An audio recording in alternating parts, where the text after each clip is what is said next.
Olá a todos, bem-vindos a mais um vídeo de Python e hoje nós vamos praticar laços de repetição while com dois problemas. Então, prepare IDE e bora pro vídeo.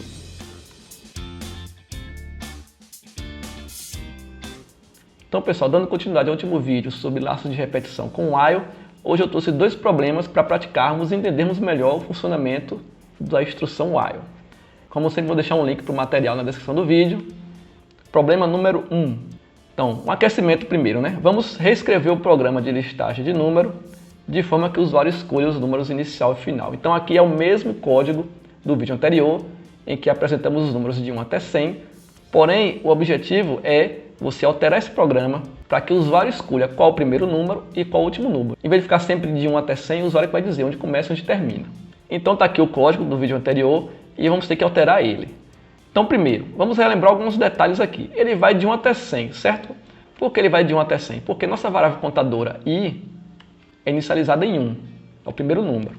E aí o while repete esse escopo enquanto o valor de i for menor que 100. Ele vai aumentando de 1, 2, 3, 4, 5 até chegar em 100, no caso menor ou igual. Então eu acho que fica bem fácil de entender aí que a variável i diz onde começa e o valor que está aqui na condição diz onde termina. Então o que eu vou fazer? Eu vou perguntar primeiro ao usuário qual o início, início igual a int, input, qual o valor inicial, e o final, né?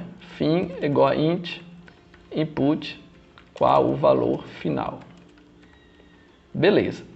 Se eu quero que comece em início e termine em fim, basta eu dizer que i começa em início. Por quê? Porque o primeiro print vai exibir justamente o valor da variável início. Se eu disser que o início é 5 e o final é 10, por exemplo, o primeiro print vai exibir 5. Aí o i, que era 5, incrementa para 6 e ele exibe 6. Depois incrementa para 7 e exibe o 7. E ele vai repetir enquanto esse número for menor ou igual que o número final, que é 10. Então eu vou pôr igual aqui, que eu tinha deixado no outro vídeo, e vou trocar esse 100 por fim. Por quê? I começa no início, enquanto ele não chegar no fim, ele vai exibindo os valores e incrementando mais um. Vamos testar. Valor inicial, vou colocar 5.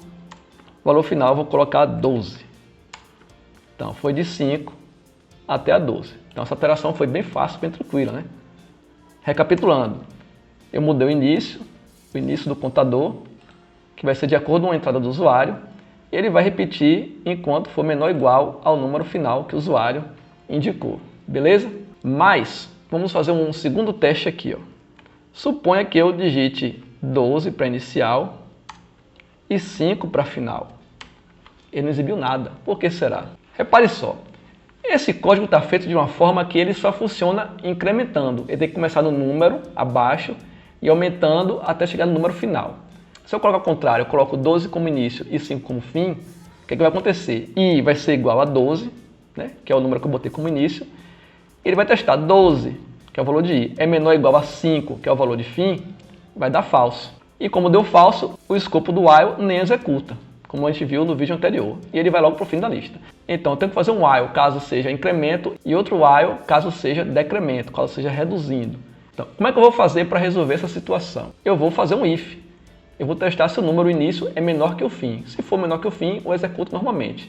Se não, eu executo de forma inversa. Então, vou pegar aqui, ó, o i vai continuar sendo igual a início, beleza, não tem problema. Porém, eu faço if início for menor que fim. Então, se o início for menor que fim, já estaria funcionando, então eu vou deixar o mesmo código. Então, eu vou dizer que esse trecho de código aqui ele vai ser executado caso a condição do if seja verdadeira. Como é que eu faço isso? Selecionei o código, dei um tab, pronto. Dei indentação aqui. Então esse trecho de código da linha 8 até a linha 11 está indentado, está dentro do escopo do if e vai ser executado caso a condição seja verdadeira. Então se a condição for verdadeira, ou seja, se início for menor que fim, ele vai executar normalmente. Fazer a contagem do início até o final. Porém, caso contrário, eu vou botar aqui embaixo else, dois pontos. Se o início não for menor que fim, significa que o usuário colocou os números ao contrário, invertido, como eu fiz antes. Começando em 12 e terminando em 5. Nesse caso, eu tenho que fazer a contagem regressiva. Então, o i vai começar em 12 e ele tem que diminuir até 5. Então, a condição da repetição será outra. Vai ser while i for maior ou igual a fim. Por que eu usei maior ou igual? porque i vai começar com 12, exibe o 12, diminui para 11, exibe o 11, diminui para 10, exibe o 10, e tem que ficar repetindo enquanto for maior ou igual a 5. Porque quando ele ficar menor que 5, no caso 4 aqui nesse exemplo, ele vai ter que parar de repetir o while, certo? Então, while i maior ou igual a fim, eu faço também print i, só que aqui embaixo eu vou fazer i menos igual a 1. Beleza. Há um detalhe, esse fim da lista vem para o final. E aí o programa ficou assim, ó. Pede o início, ok, pede o fim. Então, variáveis início e fim contém os números inicial e final do programa. O contador i começa com início, normal. E eu faço o teste. Se início for menor que fim, significa que a contagem vai ser crescente. 5, 6, 7, 8 e aí vai. Então, eu faço o programa normalmente. Enquanto o valor de i for menor ou igual ao valor de fim, ele exibe o valor de i e incrementa mais 1. Até o momento que esse valor de i vai ultrapassar o valor de i, vai ser maior que ele e não vai mais repetir. E o else trata o caso contrário, ou seja, se início não for menor que fim. Se início não for menor que fim, só pode ser maior ou igual. Se for igual, não vai ter problema porque ele vai exibir só o número e pronto. Mas se ele for maior, a condição do while inverte, porque i vai começar com 12, no exemplo que eu falei antes, né? Então ele tem que exibir o 12 e ir reduzindo até chegar no 5. Então ele repete o escopo enquanto o valor de i for maior ou igual a fim. Então vai ter 12, vai ter 11, vai ter 10, 9, supondo que o fim seja 5. Na hora que o i chegar em 5, ele vai exibir o 5 e vai decrementar para 4 e vai deixar de ser verdadeira a condição, então o while para de repetir esse escopo. E aí até que dá o fim da lista. O que é importante aqui também é de prestar atenção nos escopos, na indentação. Repare só, esse if vai testar se início for menor que fim e tem um else dele aqui. Você vê pelo alinhamento da indentação dos dois.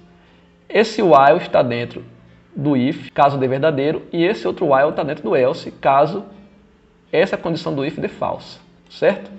Vamos executar.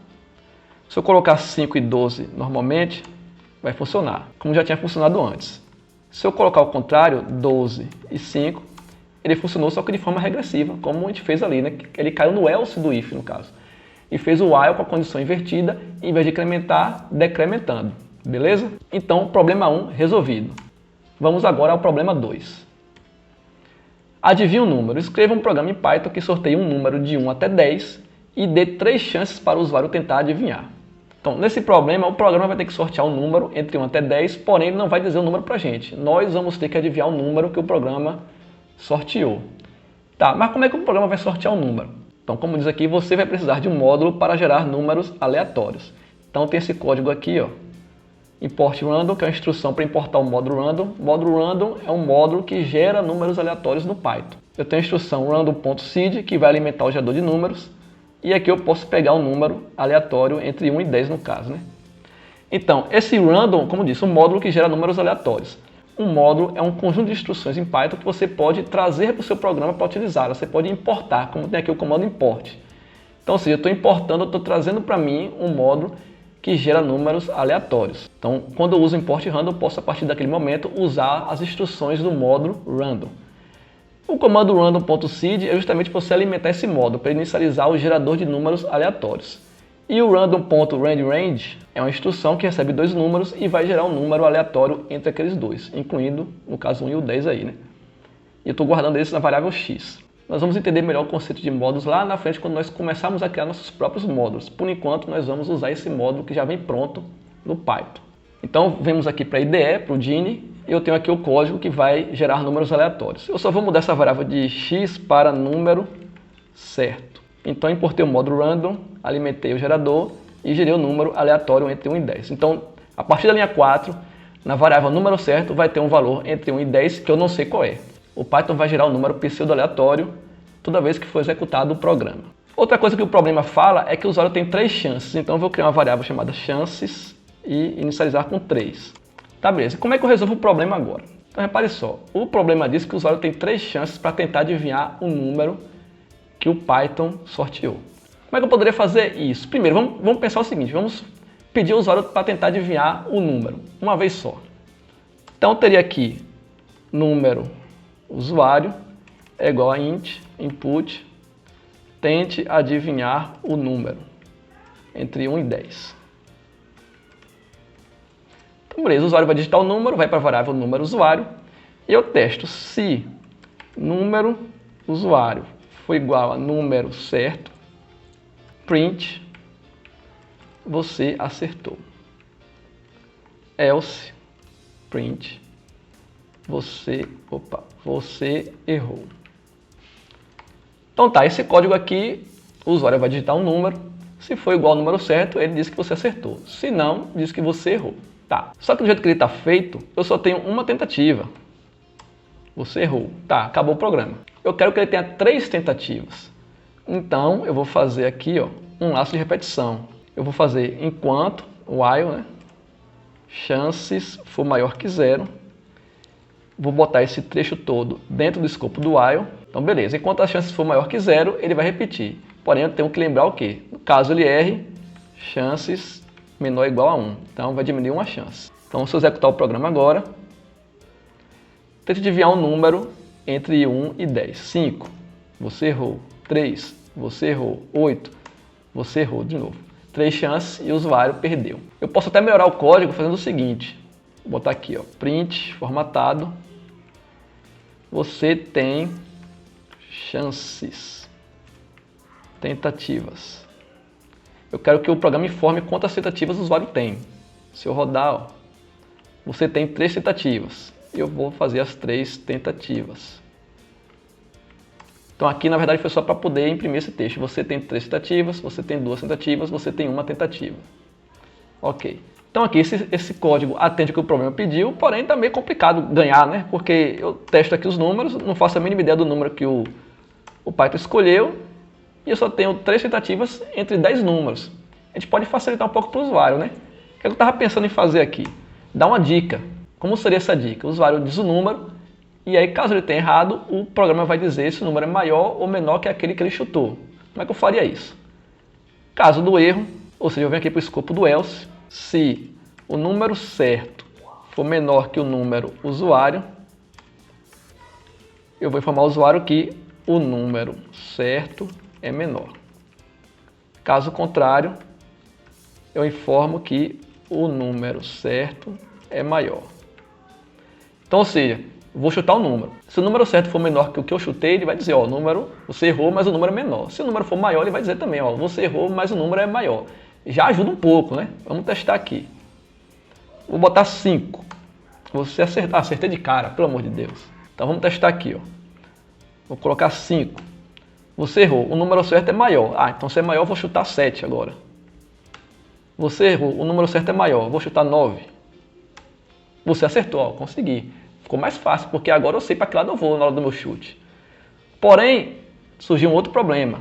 Eu acertei o número, ele continua dizendo, você tem uma tentativa e perguntou novamente. Quando eu acerto o número, eu tenho que encerrar ali. Ou seja, eu tenho que parar de repetir. Então, beleza, vamos tentar resolver isso aqui, ó. A condição do while é enquanto as chances for maior que 0. E a chance só é consumida se eu errar o número.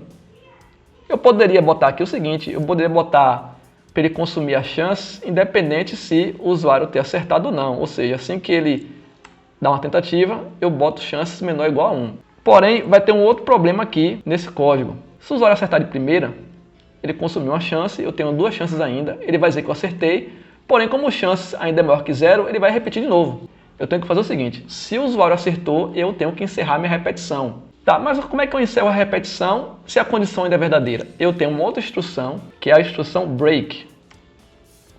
A instrução break funciona da seguinte forma. Usada dentro de um laço de repetição while, eu posso encerrar aquele while, mesmo que a condição seja verdadeira. É uma forma de você interromper um while independente da condição, se é verdadeiro ou falso. Porque normalmente o while só interrompe quando a condição fica falsa. Mas aqui é uma situação onde mesmo na condição ainda verdadeira, eu quero encerrar a repetição. Eu quero parar de repetir. Então eu uso o quê? Break. O break vai parar a repetição do while. Então a ideia é o quê? Caso o usuário acerte, vai informar que ele acertou e dá o break para interromper a execução do while. Vamos testar. Vamos começar com 5 de novo. O número certo é menor. 3 é maior. 4, só pode ser 4. Acertou e interrompeu a repetição, encerrando o programa. Então, agora sim, nosso código está pronto. Foi o que a gente fez aqui, além de pegar um número aleatório, inicializei a variável de chances com 3 e vou repetir o código enquanto chances for maior que 0. Ou seja, enquanto o usuário tiver chances de chutar, ele vai ser perguntado para poder chutar. Informo quantas chances restantes ele tem peço o número ao usuário, decremento uma chance e testo. Se o número for igual ao número certo, você acertou, e o break para interromper o while. O while para de repetir. Caso contrário, você errou, verifica se o número certo é menor ou maior que o número do usuário para dar dica e ele tentar novamente. Repare que esse programa já fez um uso mais estendido das coisas que a gente já viu até agora nas videoaulas. Eu tenho um while, aí dentro do while eu tenho um if com outro if dentro desse if, ou seja, eu tenho 3 níveis aí de dentação. A ideia é você olhar para esse código e entender isso. Eu posso ter vários escopos, um escopo dentro do outro. Isso já foi dito lá nas videoaulas de condicional. E como é que você não se confunde com os escopos? Pela indentação. Então aqui eu tenho um while, tudo que tiver aqui dentro dessa indentação está dentro do while. Aqui eu tenho um if, essas duas linhas estão dentro desse if, essas outras linhas estão dentro do else. Sendo que nesse else também tem um outro if com outro else. Então a ideia é você prestar atenção na indentação, também não esquecer de indentar corretamente, para que seu programa funcione de forma correta. Porque se você errar na indentação, vamos dizer que eu faço o seguinte, eu boto esse if para cá, tudo. Então aqui, da linha 11 em diante, não está mais dentro da repetição do while. Se eu rodar esse programa aqui, ó, inclusive ele vai dar um erro. Break, erro de sintaxe, break fora de loop, fora de uma repetição. Por que o break está fora da repetição? Porque o break está aqui nesse if. E esse if já não faz mais parte desse while, porque você mudou a indentação. E aí vai dar um erro no seu programa. Então lembrar de prestar atenção na indentação, porque se você fizer a indentação errada, o Python vai executar errado. Porque o Python vai fazer assim como você mandou. O Python não vai adivinhar que você errou ali e sugerir um conserto. Ele vai tentar fazer do jeito que você fez. No caso aqui deu um erro de sintaxe, por causa desse break, o break ficou fora do while. Em outras situações o programa pode até executar, se não tiver nenhum erro de sintaxe. Você vai achar que o programa está executando normalmente, mas na verdade tem um erro de lógica ali dentro. Então preste atenção para a indentação, beleza? Então esse vídeo encerra aqui, espero que esses dois problemas tenham ajudado a entender melhor os conceitos de repetição com while. Se você gostou, dê um like no vídeo. Não esqueça de se inscrever no canal e ativar as notificações para ficar sabendo quando tiver vídeo novo. E também não deixe de me seguir nas redes sociais, ok? Até a próxima!